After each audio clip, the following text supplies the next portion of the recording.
Good late night evening, members of Spiritual and Cryptid Encounters. I will take off my glasses right now. Just making this late night feed. The glare is showing the lights that are around me on the feed, so I'm gonna take off the glasses. How's everybody doing this evening? Yes, for me, I'm doing good, but there's a lot of strange activity that's been happening spiritually around me as of late. But the weirdest one happened. How you doing, brother Michael? Happened this evening. I was this was weird. I was laying down. I was sitting down on the couch, and I guess I must have dozed off. So I was in between the dream state, and when I woke up, I could see I could see somebody standing in front of me, and then I could see my wife standing behind it. So when I came out of my sleep, I actually saw my wife.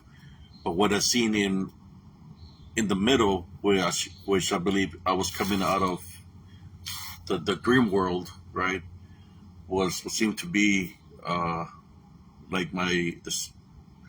it didn't it was pretending to be look like my grandmother because it looked just like her. But my grandmother passed away in the 80s, like in 1980, 81. It looked like her, and but all I know is she was right there, maybe like 2 feet away from me. This DDN brothers and sisters, they do manifest and take form of our loved ones, even if they're not here.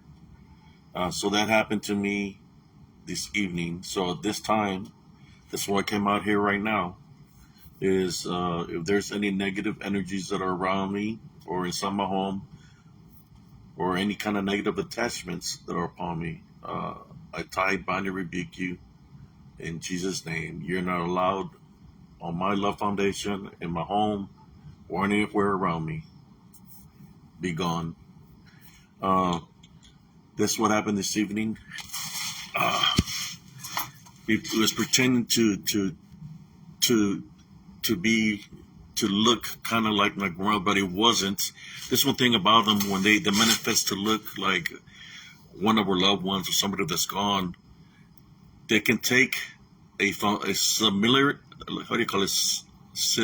They might look similar to them, but they're not, because spiritually, through the spiritual gifts of discernment, you're able to see right through it of its true nature. And what I seen of the true nature, it was nothing but darkness, very dark manifestation. But I know it wasn't her. It looked like a female, but I know it wasn't. It wasn't her. Uh, but that's why I took authority over her right now. This events. It's a spiritual battle, brothers and sisters. When I do the podcast, and I try to speak truthfully of what I experience or what I see. That's why I created this group.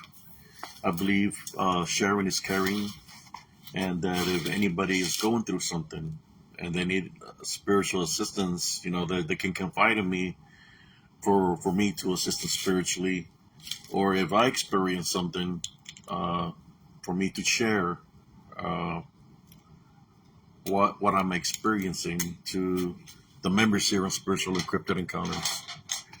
Now, there's an open platform for anybody. How you doing, Sister Dawn? How you doing, Sister Gloria Vela? Sister Dawn and Abernathy, how you doing? There's an open platform for anybody that is going through something to share. That's why I created this. Uh, that's why I'm making this video right now. So, for whoever views it, they get to view it. Um, but that happened to me this evening. It was imagine that.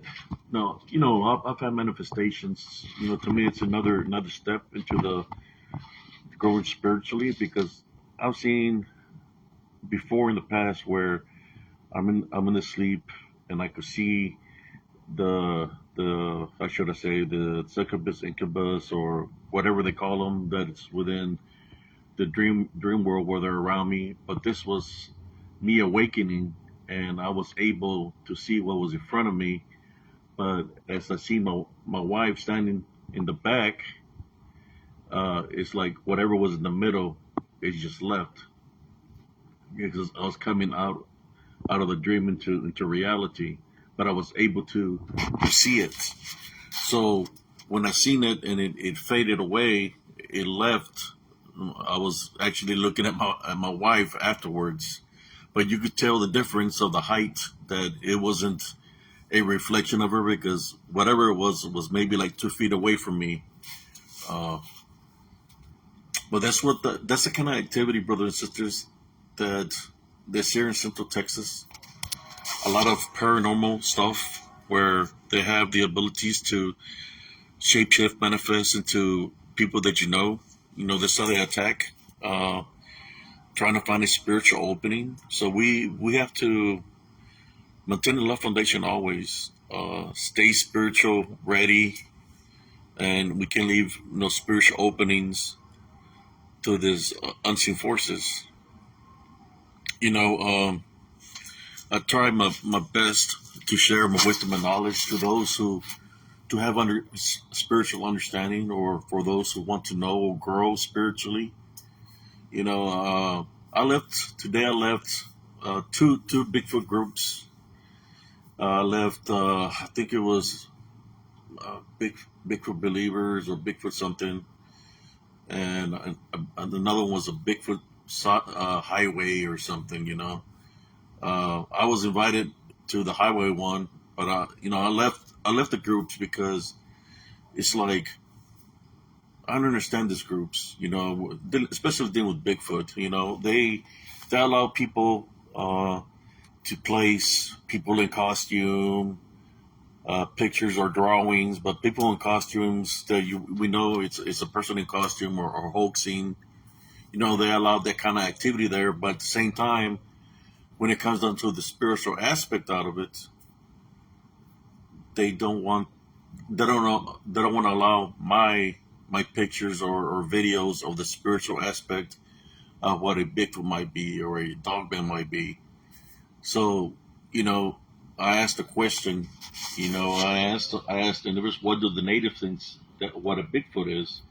You know, if you look it up, a lot of the native tribes, they'll tell you they're paranormal or demonic beings. You know, that's what they. If you can look at Google it, most of the native, that's what they will see them as spirits or demonic spirits. That's what they are. You know, I call them DDNs, disembodied demonic Nephilim.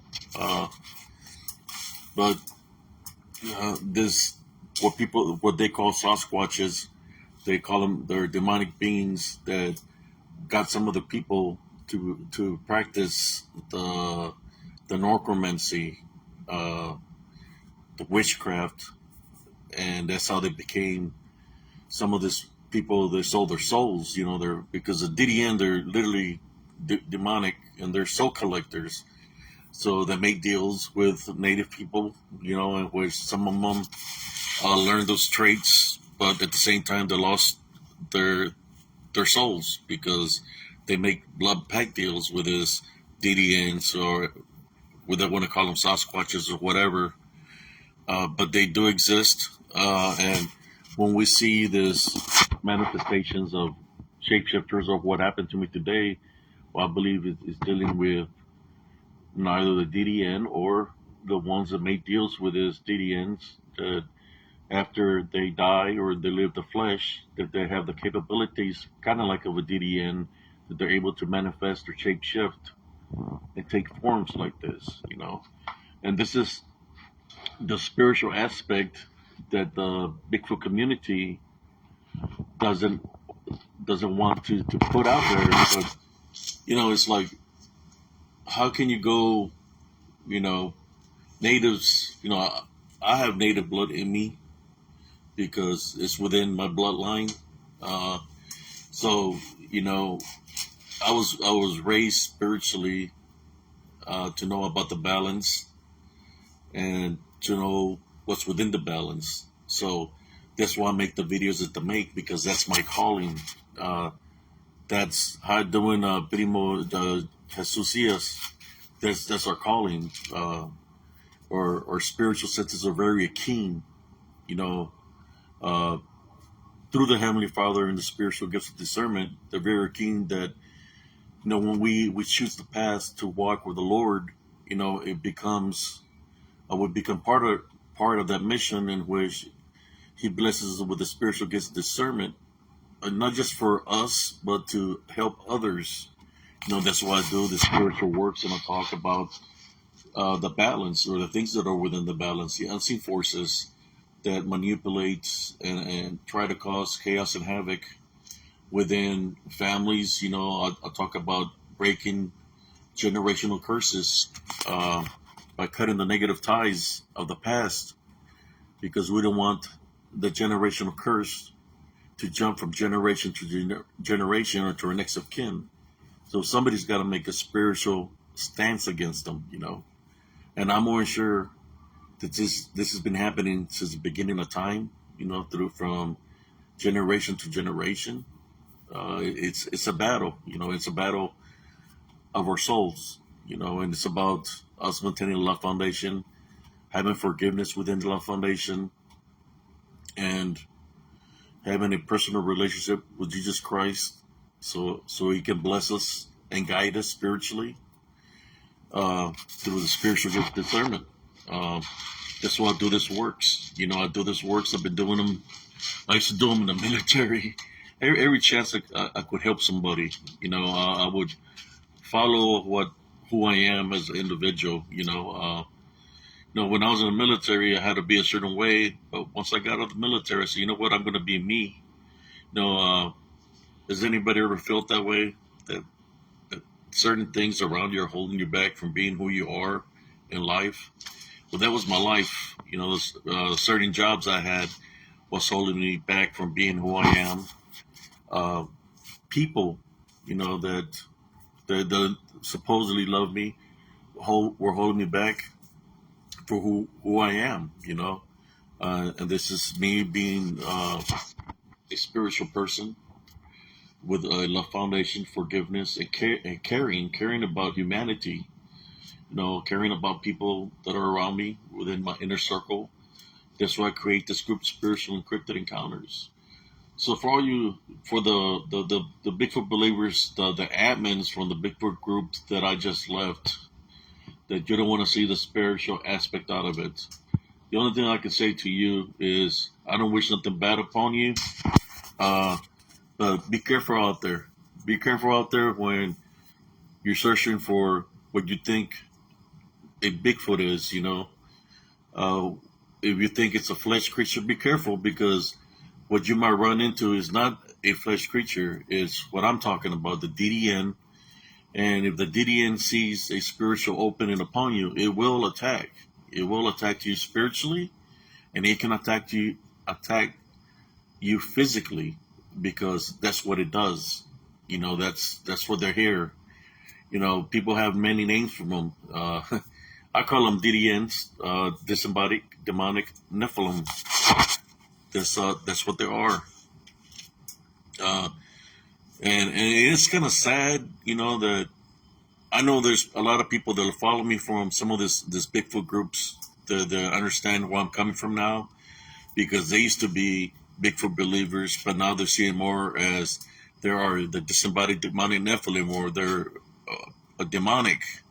And that was my mission, and that's been my mission, to awaken my brothers and sisters what they're really meddling with, or should I say dealing with, when they're out there. When you hear people going knocking out there in the woods, or making this supposedly Bigfoot calls, they hear it in the distance. Well, when you hear it in the distance, it's because it's an echo of your call, and you're hearing your call in an echo. And that's what that is. When you hear it banging, you hear it banging back. Well, the same thing. It's an echo of you banging. That's how echoes travel. I was in the military, so I know about echoes. So when somebody's making a Bigfoot call and they hear the Bigfoot call back, it could be your own echo that's sounding back to you. I've heard many people they said they have encounters. I was seeing one where there was this woman claiming that a Bigfoot left a mark on her pillow, where the mark looked like it had powder. It was like the pillow with a powder mark.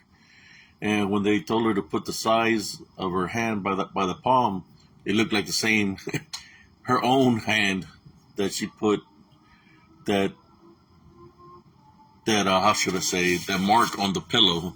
It looked like the same size to me, you know. So for those, that you know you want to continue to believe, or where you seek attention in some kind of way, you're leaving yourself, like for that lady, you're leaving an opening to yourself, because you I don't know, if you might have a negative attachments. That's what I see. If it's making you pretend to be a Bigfoot and making you do those kind of things, then there's something that's terribly wrong right there. That he has some kind of bondage over you, in which natives would call that kind of like Wendigoism or Wendigo, but it's dealing with the negative attachment being upon you, making you do those things, in which it's controlling you to do those things. And you might not see it when you're doing it, or if you're doing it, it's like I said, it's a form of bondage, and that's what I see. That's why I left the group now. I'm in some groups that are Bigfoot related plus spiritual, and I'm going to continue to support those groups that support me, because I don't need to be in groups that do not support the spiritual aspect out of it. If they want to continue to believe in people in costume, as that are hoaxers, go ahead. I left. I don't got time for them. My battle is bigger. I try my best to awaken as many brothers and sisters as possible. But to me, what I see is that the veil is really lifting right now, brothers and sisters.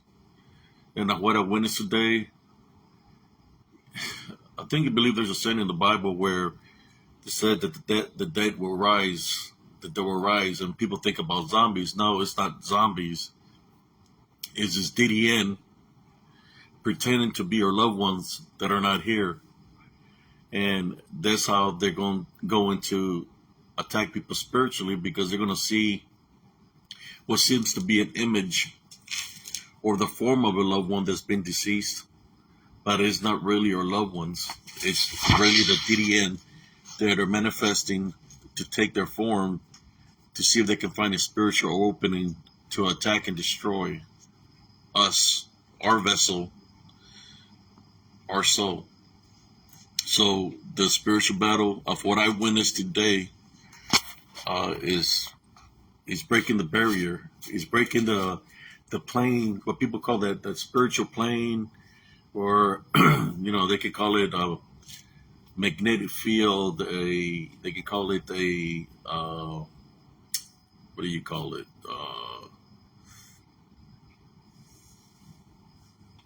I keep on hearing activity over here. They're breaking the plane, the spiritual plane. They're coming more into our reality, stronger. So the only thing I can tell your brothers and sisters is to maintain your love foundation. Stay with your love foundation. Forgive, so your spiritual gifts of discernment can be there. So you can be able to tell what's really in front of you, instead of them deceiving you spiritually. To this battle, brothers and sisters, the only way we can overcome the battle that's at hand is not physically, it's spiritually. That's the only way. Of what I witnessed, I wasn't afraid when I seen what I seen. I just didn't get this chance to say I rebuke in the name of Jesus Christ, because my wife was standing right behind it. When I saw my wife, it just faded. It left. It disappeared in thin air. But if I would have, she wouldn't have been there. I would have been able to rebuke it. But it happened so fast. It was weird. But I'm ready spiritually to fight spiritually. Um, but yes, the the balance, uh, spiritual battle is very real, brothers and sisters. Always follow your heart. Uh, Listen to what your heart tells you. Follow your spirit. What God is guiding you to do spiritually. That's how we're going to be able to overcome what's around us spiritually. But yes, I used to try my best within the Bigfoot community to share these pictures that I have of this DDN that they're in disembodied form. The reason I shared it there is so they can awaken or possibly open up the third eye, the spiritual. Well, what people call the third eye, I call it their open up the spiritual senses. Awaken. So so I figured the more pictures I would show them, if they really was looking into the picture, then they were going to awaken spiritually. That some people, in which it did happen, some people awoken, and then say, you know what, Brother Abe, I see your point of view. That I know what we're dealing with, and I was making the mistake of believing in it, of it being a real creature, but now I know where you're coming from because there was a lot of activity happening in my house. I was getting sick. There's a lot of people within the cryptid community, whether they're in the Bigfoot community or the Dogman community, that they believe in, that many have been afflicted through ailments.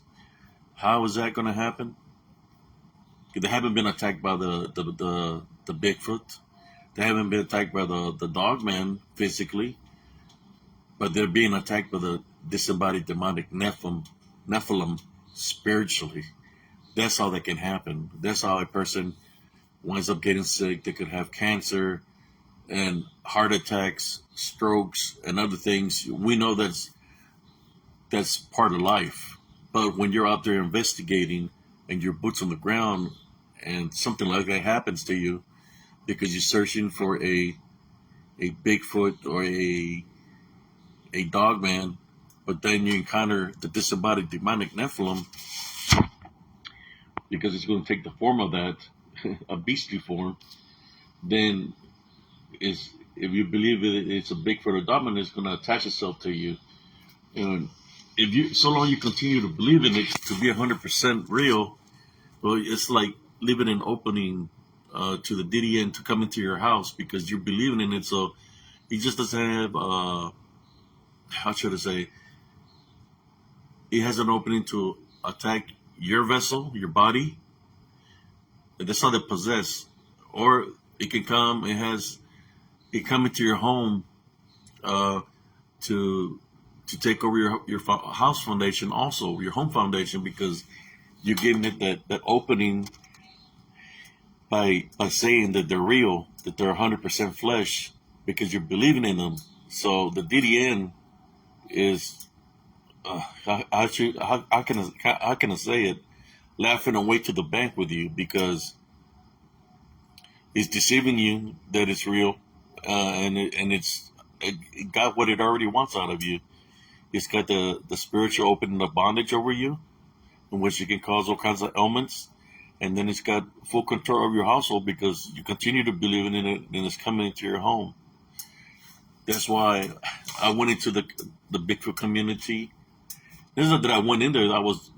They took me in there into the cryptic community from the spiritual community because I was in the spiritual community before I did any cryptid stuff. I was in a Light Worker Life Feeds of the World, Light Worker Life Feeds, talking spiritually there to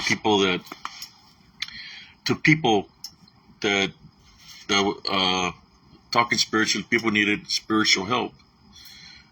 I used to have positive spiritualists that stopped growing when they deleted my old account, but most of the people from positive spiritualists my account that I have, are people from the Light Worker Life Feeds.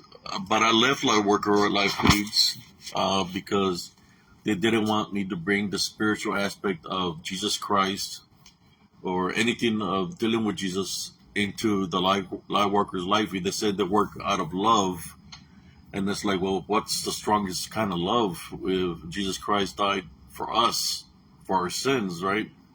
So it's like I just left that place because the love that we're talking about, start putting rainbows and all this, start talking a different kind of love, which is not the heavenly love. So I left Light Workers of the World, Light Workers Life Feeds, and do a lot of tarot card readings, which are spiritual openings and other things that they do that, they say they can talk to spirits and all this stuff. Those are spiritual openings that the DDN can work through to control those people, make them think that they have some kind of gifts or some kind of powers, but it's really the DDN that's causing that activity to happen. But anyways, I was just going to make this short video to let you know what happened to me tonight. But besides that, I'm doing well. Thank y'all for those that are still here. Continue to support Spiritual Encrypted Encounters. I really appreciate it. I know I'm going to do something more. I don't know when, but I want to take it to what it seems to be to me to a new spiritual level. But I'm not going to do it by myself. I'm going to place God first when I do this. And I know when it happens that more things are going to happen that is out of the ordinary, but that's part of the spiritual balance, spiritual war that, we're all placed here for a reason on earth. But anyways, everybody have a beautiful, blessed evening. Good night and peace out.